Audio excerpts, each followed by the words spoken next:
Bonjour à tous, comment allez-vous? J'espère que vous êtes en pleine forme. Vous êtes les bienvenus sur la chaîne Sam Agriculteur Indépendant. Et Sam, c'est moi. Alors bienvenue dans les couverts végétaux par ce magnifique soleil. Et bienvenue dans la rubrique 2 questions, 2 réponses en 10 minutes. Alors 10 minutes, 15 minutes, peut-être qu'on fera évoluer la rubrique plutôt vers 15 minutes. Car ça fait un peu court pour répondre à ces 2 questions. La première, comment avoir des couverts végétaux qui soient propres, c'est-à-dire sans autres plantes que celles que nous avons semées? Première question. Deuxième question, quelles espèces choisir par rapport aux cultures que l'on fait derrière ces couverts végétaux? 2 bonnes questions. Alors si ça vous intéresse, on est parti.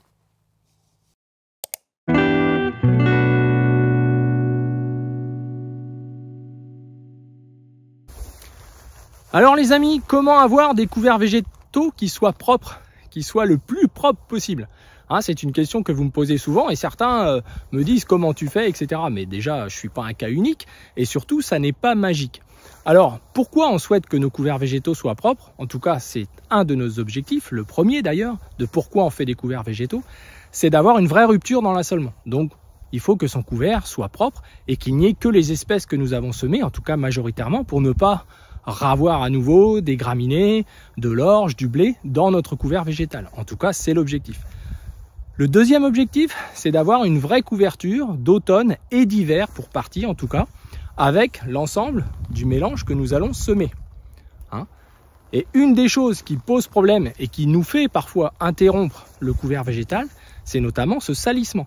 La forte présence de tapis d'orge ou de blé à l'intérieur de vos couverts végétaux peut avoir une incidence forte pour vous inciter à les arrêter assez tôt en saison pour pouvoir bien détruire ces graminées. Je vous le rappelle, c'est quelque chose qui pratiquement est important, que vos repousses qui sont présentes ou vos graminées présentes dans vos couverts soient détruites avant le futur semis, c'est-à-dire bien mortes. Donc il faut s'y prendre un peu à l'avance puisqu'à ces périodes-là où le gel commence à arriver, ça va beaucoup moins vite. Alors finalement, ça démarre avec quoi? Ça démarre avec la moissonneuse-batteuse. Et oui, on fait beaucoup de tours de plaine, surtout en ce moment, depuis une dizaine de jours et jusqu'à la fin de l'année, on va en faire beaucoup avec nos partenaires dans toutes les régions. Et on constate parfois que certains d'entre vous ont déjà beaucoup de pertes avec leur machine. Alors sans parler de marque, etc., c'est souvent le réglage qui joue beaucoup. Le réglage de la machine, la vitesse à laquelle vous travaillez et surtout, est-ce que c'est mûr quand vous intervenez? Alors je sais que c'est des clichés, on en a parlé cet été, mais c'est une réalité de terrain. On n'est pas magicien, si on perd moins de grains que certains en tout cas, c'est une histoire de réglage et de vitesse de travail et de conditions de récolte. Donc ça, c'est le premier point, la moissonneuse-batteuse, les réglages, la vitesse, si c'est mûr ou pas. La deuxième chose, c'est de laisser un petit peu de temps derrière la récolte, avant de semer un couvert végétal. Je sais que ça se dit beaucoup, que c'est dans l'air du temps, que beaucoup d'intervenants vous en parlent, ils ont toujours beaucoup de bonnes raisons.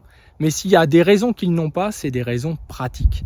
Des raisons pratiques et pragmatiques de l'agriculteur, qui a sans doute des contraintes. Vous avez tous des contraintes différentes, parfois de la paille à récolter, parfois des contraintes privées. Bref, ça devient un sacerdoce de faire des couverts végétales pour un résultat qui n'est pas là. Des couverts qui sont sales, le fait de ressemer un deuxième couvert mi-septembre ou début octobre pour ne jamais arriver à une masse végétale équivalente, puisque c'est quand même une année exceptionnelle. Donc on n'arrive jamais avec ces couverts-là décalés pour 15 jours d'écart de semis. Donc je pense que c'est se donner beaucoup de mal pour ne pas répondre aux objectifs que l'on souhaite. C'est-à-dire, vous avez tous d'autres choses à faire que simplement semer des couverts végétaux, que l'image, on s'en fiche, ce qui compte, c'est le résultat. Et donc l'objectif, c'est de laisser ce temps. Alors, soit avec un non-travail, car certaines années, il n'y a pas assez d'humidité. Prenez l'année dernière, si vous vous rappelez. On déconseillait, nous, tout travail du sol. Sous le mulch, il y a énormément déjà de graines qui vont germer et pourrir. La deuxième chose, c'est que c'est surtout l'activité biologique des sols qui mange les graines. C'est une partie non négligeable de la disparition, on va dire ça, des graines que l'on laisse dans nos champs. C'est en grande partie les insectes, etc. Alors évidemment, si on n'a pas une activité biologique suffisante, un sol encore en convalescence, c'est un petit peu moins évident. Et puis, la troisième raison, et c'est pas des moindres, c'est aussi de laisser la paille évoluer par cette alternance pluie-soleil. Alors même si en semi-direct, on ne dérange pas beaucoup la paille, et finalement on se dit ça n'a pas d'importance, sauf qu'au final, lors de sa mise en décomposition, elle va freiner d'autant le développement du couvert végétal. Là, ici, il n'y a pas eu d'apport de quoi que ce soit pour booster le couvert végétal. La culture d'avant a fait 88 quintaux, c'était un blé de maïs. Hein. Donc c'est important à un moment donné de se dire, avec 160 unités, oui je précise, d'azote pour ce blé-là. Donc c'est important de se dire que nos couverts, ils ont un rôle aussi de réceptionner le maximum d'éléments. Donc on essaye de ne pas les nourrir. Et pour ça, on sème à un moment où la minéralisation a déjà commencé, la paille a déjà commencé à évoluer. Donc pour nous, les dates dans nos régions, et c'est valable dans beaucoup de régions de France, c'est du 15 au 10 septembre, du 15 août au 10 septembre, plutôt même le 20 août, voire le 25 août, pour ceux qui ne sont pas trop pressés. C'est souvent là qu'on fait le meilleur travail pour justement la suite des événements, cette couverture automnale et hivernale. Donc si on veut avoir des couverts propres, c'est la deuxième solution, c'est un travail du sol, un déchômage de qualité. Ça fait 30 ans qu'on fait de l'agriculture de conservation, on n'a jamais eu de blé dans nos escourgeons. Beaucoup d'entre vous nous donnent cet exemple-là, mais oui, mais nous, c'est la qualité de vos déchômages qui ne va pas. Il n'y a pas le résultat recherché, trop de brassage, pas un bon réappui, un travail trop profond, trop brassé, trop dilué, enfin bref, tout un tas de choses qui font que si vous laissez un peu le mulch un certain temps avant d'intervenir, votre paille sera mûre et beaucoup de vos repousses seront déjà levées et vous ne les retrouverez pas dans votre couvert végétal. J'insiste bien, ils sont tous comme ça. C'est important de le dire, c'est déjà la machine. Voilà, donc ça c'était la première question. La deuxième question, c'était de savoir quelle plante faire ou ne pas faire avant telle ou telle culture. Alors déjà, c'est assez simple, c'est qu'on va travailler en mélange. Et plus on aura de plantes, plus toutes ces histoires de familles de plantes similaires qui vont poser problème n'ont plus d'importance. Pourquoi? Parce que sinon on ne sèmerait quasiment rien, à part peut-être de la facélie qui fait partie des plantes qu'on n'a pas tellement dans les familles de ce que nous cultivons. Mais ça n'a vraiment aucun intérêt de se focaliser sur cet aspect-là à partir du moment où on est en mélange. Donc si on est avant des betteraves, on peut parfaitement faire un mélange avec des radis à partir du moment où on va avoir cette plante-là au milieu de 5, 6, 7, 8 plantes. Alors le minimum pour nous en couvert végétal en plantes, c'est 5 plantes. Honnêtement, pour plein de raisons. Déjà, puisque pourquoi on cherche à mélanger? Premier point, pour éviter justement cette problématique de la monoplante qui serait de la même famille, que des légumineuses, qu'une légumineuse, par exemple, avant des pois de printemps, que du radis, avant une betterave, ou une crucifère, avant une betterave. Oui, c'est vrai que c'est des familles assez similaires, ça peut poser des problèmes. Le sarrasin, par exemple, qui a un cycle court, pourrait poser problème avant betterave, puisque finalement on pourrait retrouver des graines de sarrasin qui sont difficilement gérables par le désherbage, pour plein de raisons techniques.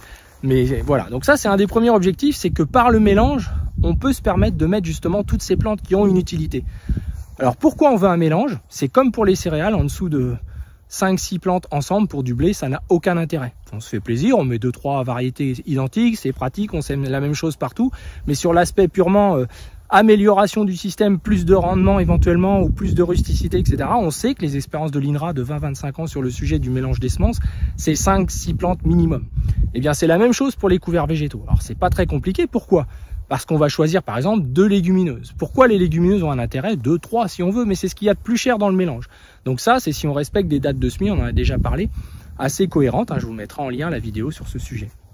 Les légumineuses vont avoir un rôle d'occuper les strates du fond de votre couvert végétal, d'étouffer, d'avoir un rôle nettoyant sur le fond du sol et de stimuler par le fait de mettre en route cette symbiose entre les bactéries du sol et les racines de nos plantes, par les nodosités, qui ne vont pas toujours produire de l'azote, mais qui vont avoir un rôle très bénéfique au niveau stimulation biologique et enrichissement de ce qu'on va stocker en azote, puisque un couvert comme ça peut facilement, où il y a 3 légumineuses, pois fourragers, vesses et gesses, on peut facilement avoir 200 unités qui est stocké d'azote, mais on en parlera dans une vidéo dédiée. Les deuxièmes catégories de plantes, c'est éviter les fuites, ça va être choisir des crucifères. Les différentes moutardes, évidemment la moutarde blanche étant la plus commune, mais c'est pas toujours non plus la meilleure, donc plutôt des moutardes brunes, des moutardes d'Abyssinie, mais une bonne moutarde blanche à cycle long, antinématode de préférence, donc qui va avoir un cycle plutôt de 120 jours, voire un petit peu plus, c'est amplement suffisant si on les sème aux dates, comme on le disait, 15-20 août, jusqu'au 10 septembre, après la période où la paille mûrit gentiment, etc., etc. Et là, on fait un vrai bon travail, justement, d'installation. Ensuite, on va utiliser des plantes qu'on n'a jamais, pour des raisons de racines différentes. Les moutardes, par exemple, sont des pivots. les légumineuses sont plutôt des racines qui vont pas très profondément, 50-60 cm. Là, en ce moment, les couverts sont à plus de 1,20 m, 1,40 m dans beaucoup de cas. On a plus de 2 cm jour dans ceux que nous avons pu voir là depuis le début de saison. Donc, on est parfois à plus d'1,60 m avec des semis vers le 15-20 août. Hein, donc, c'est quand même pas rien. Ce sera pas le cas des légumineuses. Elles resteront superficielles. Pour ce qui est des pivots, on va essayer d'en arracher. Ah ben non, elles sont trop dures. Voilà. Donc, pour ce qui est d'un pivot comme ça, par exemple, ça, ce sont des pivots qui, quand ils se heurtent à des zones plus difficiles, ne vont pas être aussi fissuratrices, ne vont pas être aussi réparatrices, si on peut employer le terme, que des graminées, par exemple. Donc c'est là que dans son mélange, on peut envisager, comme ici, la présence d'une avoine. Par exemple, là, c'est une avoine rude, hein, qui est dans le mélange, pour avoir ce rôle de troisième racine différente des pivots, différente du gros radis. Alors un radis, j'en ai un là autour, par exemple. Voilà, donc un radis comme ça, par exemple. Un radis comme ça, encore plus gros. Voilà. Donc là, évidemment, on se dit, ça restructure pas en fait. Hein, c'est un rôle de mise en réserve, de capter les fuites. Mais si on n'a que des racines comme ça, structurant étant un mot marketing, mais qui finalement est tout l'inverse, c'est pas une plante qui fissure tellement en fait. Le pivot va se diviser en petites racines au bout, mais va descendre peut-être à 1 mètre dans le meilleur des cas. Alors que les graminées peuvent facilement aller à 2 mètres. Les moutardes, ça peut arriver aussi. On peut lui associer des plantes comme le lin, qui ont un rôle très très intéressant sur la microporosité de surface. On peut aussi, et on doit souvent, associer la facélie, qui est une grosse pompe à potasse, mais surtout qui est une famille que nous n'avons pas, et donc qui fait une vraie rupture. Et donc par cette densité-là, hein, on aura l'occasion d'en reparler des densités, mais on a justement, on ne voit pas le sol. On a vraiment une protection et une concurrence entre les plantes qui nous permet justement d'avoir des vrais résultats. Beaucoup trop d'entre vous font des économies de bout de chandelle et ont des densités de couverts pas adaptées. Et il faut être clair, depuis qu'il y a des mélanges par la distribution, c'est pratique, mais dans les choix qu'ils font, mais aussi dans les quantités qu'ils mettent, on est en dessous de ce qu'on souhaiterait avoir. Une plante qui se sème en solo, c'est pas la même dose à plante égale que la dose dans un couvert. Donc je vous remettrai le lien de la vidéo que nous avons fait là-dessus. Mais c'est vraiment important de suivre ces vidéos dans l'ordre pour bien comprendre les choses et surtout les semer aux bonnes densités. Donc on sait avec le recul, depuis plus de 20 ans qu'on en parle, que les doses que nous donnons à nos partenaires, dans nos tableaux, avec les mélanges en fonction des plantes qu'on y met ensemble, on est dans les clous. Ça existe au niveau informatique, il y a le GI2E Magellan qui a fait un petit Excel sur le sujet, donc ça c'est très bien pour ceux qui sont passionnés d'informatique. Nous on aime bien les choses simples. Et on aime bien aussi ne pas parler de choses qui ne sont pas pratiques, c'est-à-dire par exemple le nombre d'impacts au centimètre carré. On s'en fout en fait. Vous allez acheter des kilos, vous allez épandre des kilos, semer des kilos. Donc il faut raisonner en kilos et on n'est pas loin de la vérité. Autant pour nos céréales, nos cultures commerciales, il faut raisonner, oui, en grains mètre carré. Là, franchement, pour les couverts, c'est un peu de la littérature parce que selon les conditions de semis, on se raconte un peu des histoires. Donc voilà, par le mélange, finalement, on évite toutes ces problématiques. Donc simplifiez-vous les choses, les amis. N'ayez pas peur de faire telle ou telle plante. Déjà, si elles s'expriment tous, on en a déjà parlé, si vous retrouvez les 10 plantes que nous avons semées ici sont présentes, eh bien, c'est l'idéal. C'est l'idéal. Et vous voyez qu'elles ne vont pas au-delà de ce qu'on souhaite avoir. C'est-à-dire que, on le verra dans une prochaine vidéo, mais quand détruire les couverts, etc., on verra que là, en ce moment, c'est la destruction généralisée. On est bien loin de ce problème-là. Quand on a semé le bon mélange, aux bonnes dates, après le travail nécessaire pour éviter de pénaliser notre couvert, qu'il soit propre, et on se rend compte que depuis 25 ans qu'on fait ça, on est dans les clous au niveau des dates. On n'a pas de graines viables. Je n'ai jamais vu de graines de moutarde ou de radis poser problème dans la culture suivante. Jamais. Donc il faut être serein vis-à-vis de ça. C'est vraiment de faire les choses dans l'ordre. Ensuite, si votre couvert va vite à terme, vous voyez ici c'est un mélange que nous avons déposé et qui a 8 plantes que l'on fait avec notre entreprise de conseil Phytosol, que beaucoup de partenaires ont acheté. Certains, au bout d'un mois de semis, étaient déjà au stade de floraison. On a fait déplacer le semencier, on s'est interrogé, des gens sérieux, Semences de France, ils sont venus voir. Bon, ils ont parlé de somme de température, etc., mais ils n'ont pas pris en compte l'aspect agronomique du sol. Pourquoi? Puisque ce mélange-là, par exemple, et on l'a vu chez beaucoup de partenaires, on est loin d'être tous au même stade. Et ça dépend beaucoup de notre historique et de la dynamique de notre sol. Donc, persévérer, c'est dans la durée que vous aurez les résultats. En tout cas, vous verrez dans une prochaine vidéo ce que peuvent contenir nos couverts, à quel point investir dans des couverts végétaux, c'est un minimum. Conserver la protection en ce moment avec les sacs d'eau qu'on a pris et qu'on va encore reprendre, le froid, etc. Plus le couvert est dense, moins il va geler facilement, plus il va garder une protection pour le sol. Alors, le dernier élément qui peut être un inconvénient, c'est quand même la présence de gibier, puisqu'on sait tous, dans des parcelles comme ça, qu'en ce moment, les sangliers sont revenus ici. On le voit par toutes les traces qu'on a un peu partout, vous le voyez ici, hein. Vous voyez, par terre. Donc on sait qu'ils se plaisent, ils adorent venir manger les légumineuses, les radis, enfin bref, mais ça fait aussi partie de la biodiversité, n'est-ce pas? Et on parlera aussi dans une prochaine vidéo sur ces couverts, puisqu'on va en profiter des couverts jusqu'à la fin de l'année pour parler de différents sujets, et notamment le lien avec les abeilles, puisque certains détracteurs nous ont expliqué qu'on faisait du mal avec des couverts qui sont en fleurs à ce moment-là. Et vous allez voir que c'est pas des couverts comme ça qui posent problème, puisque là les ruches sont rentrées et les apiculteurs voilà, les gèrent complètement différemment. Les abeilles ne sortent plus à ces époques-là. Ce qui n'est pas le cas quand c'est fait en amont. Il y a un mois par exemple où les cultures étaient en fleurs, ou même un mois et demi pour certains, quand c'est pas presque 2. Là évidemment c'est très préjudiciable pour les abeilles, mais on aura l'occasion d'en parler. Donc vous voyez, on reviendra toujours que cette méthode c'est une des plus simples et des plus logiques à mettre en place, qui vous apportera le plus de satisfaction. Moins du côté visuel à un moment donné de l'année, mais c'est pas ça qui compte. C'est en ce moment que ça compte d'avoir ces couverts végétaux. C'est en ce moment qu'il va recycler tout ce qui a pu être perdu par les 250 mm et plus que nous avons pris. Et chaque année, c'est la même chose. Donc voilà, écoutez, j'ai dépassé un petit peu le temps, mais ce sera sûrement une rubrique en 15 minutes, car sinon, on peut pas rentrer un peu dans le détail. Je vous mettrai les liens des autres vidéos. Donc j'espère que ça vous a intéressé. N'hésitez pas à me poser d'autres questions pour continuer cette rubrique en lien avec les couverts végétaux, car il faut en profiter. C'est une période importante pour en parler. Et puis je vous tiens un petit peu au courant de la cagnotte. Donc on est au-delà des 23 000 €, donc c'est très très bien. Les gens sont extrêmement généreux, en tout cas pour les participants, qui sont un peu plus de 750 je crois de mémoire. Donc vraiment merci beaucoup à eux. Alors j'ai eu beau enlever le zéro des 1 million d'euros pour ramener ça à 100 000 €, mais on est encore loin de ce qu'on doit faire avant le 15 décembre. Donc j'ai bien peur que parti comme ce soit-là, on n'arrive pas à nos objectifs et que donc cette cagnotte n'ait servi à rien. Et ça me fait un petit peu mal au cœur, mais je ne vais pas m'étendre là-dessus, c'est à chacun de voir. On apprend en tout cas en faisant, et on voit aussi beaucoup de choses, hein, on aura l'occasion d'en reparler. Alors les amis, je vous souhaite à tous une bonne semaine, je vous dis à bientôt, et pensez à vous abonner, hein, c'est important. Pensez à liker si ça vous a intéressé, mine de rien, c'est très très important, car c'est ce qui nous donne de la lisibilité et nous permet un petit peu d'accéder à des gens qui ne nous connaissaient pas. Et ça, c'est plutôt sympa. Alors, je vous dis à bientôt.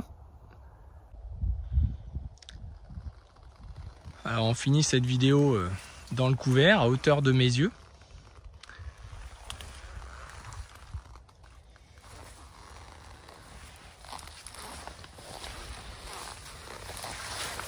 On peut voir un petit peu les passages de gibier, hein, mais vous voyez qu'on a tout qui s'exprime.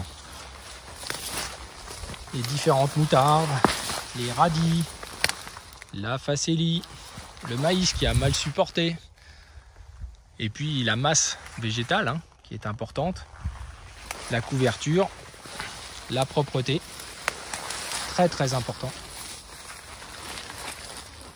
Les graminées ont l'intérêt de pouvoir rester en place aussi même quand il fait très froid, hein, si jamais on enchaînait plusieurs jours de gelée très importante. On aurait finalement les graminées qui resteraient en place. Le lin qui n'est pas encore en fleurs. Donc voilà les amis. C'est très important qu'il soit présent encore au moins si possible jusqu'à la fin de l'année.